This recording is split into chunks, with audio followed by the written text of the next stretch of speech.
cas, ce que nous devons retenir, c'est que grâce à la vision éclairée de Sa Majesté le Roi Mohamed VI, que Dieu l'assiste, nous sommes passés de 13 millions de touristes en 2019 à 20 millions de touristes en 2025. Aujourd'hui, le Maroc est classé 22e au niveau mondial par l'Organisation mondiale du tourisme, ce qui veut dire que nous avons gagné 12 places par rapport à 2019.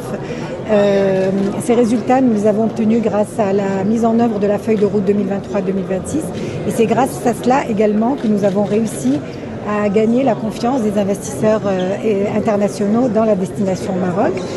La preuve en est ce que nous avons pu réaliser dans le secteur de l'hébergement, où nous avons pu créer 45 000 lits ces dernières années. Nous en avons encore beaucoup dans le pipeline pour nous permettre d'accueillir les 26 millions de touristes à horizon 2030. Et ce sommet, pour nous, c'est une occasion d'accélérer la cadence. Nous allons accompagner les investisseurs, en tout cas ceux qui veulent participer à la prochaine étape de développement du tourisme marocain. Nous sommes ici pour cet événement qui rassemble les acteurs de l'investissement touristique, les acteurs de l'investissement immobilier touristique. Ce sont des investisseurs très importants qui viennent d'un peu partout à travers le monde et qui veulent comprendre ce qui se passe au Maroc parce qu'ils voient d'abord un succès de la vision royale.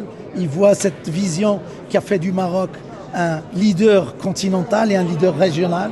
Ils voient des performances records malgré un contexte international très difficile. Ils voient comment le Maroc continue à performer. Et ils veulent comprendre qu'est-ce qui se cache, quelle est la méthode et quel est le secret de ce travail-là.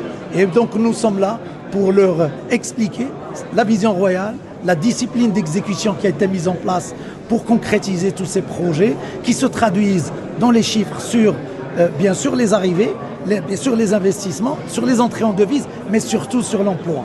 Parce que derrière chaque investissement, derrière chaque avion qui arrive, vous savez, il y a des milliers de Marocains qui travaillent de manière directe ou indirecte dans cette industrie-là.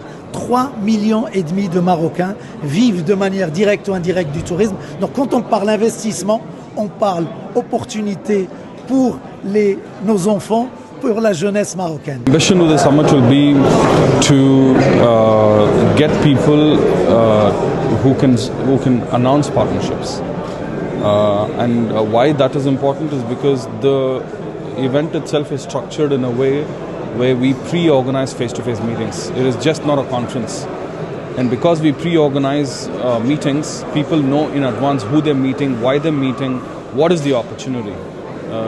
So because of that, we want to accelerate announcements and partnerships that can potentially happen, and that's what we're looking for.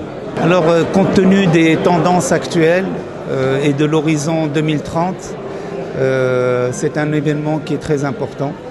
Surtout qu'il a aussi le soutien du ministère du Tourisme, de l'ATSMIT, qui a aujourd'hui pratiquement tous les développeurs et les acteurs du tourisme au Maroc et de l'hôtellerie et les investisseurs, plus les opérateurs étrangers.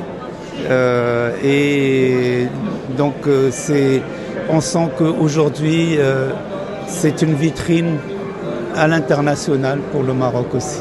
Absolument, parce que ce sont des sommets qui génèrent de la visibilité pour les opérateurs qui sont dans le secteur et évidemment pour l'étranger qui a de plus en plus confiance à investir au Maroc.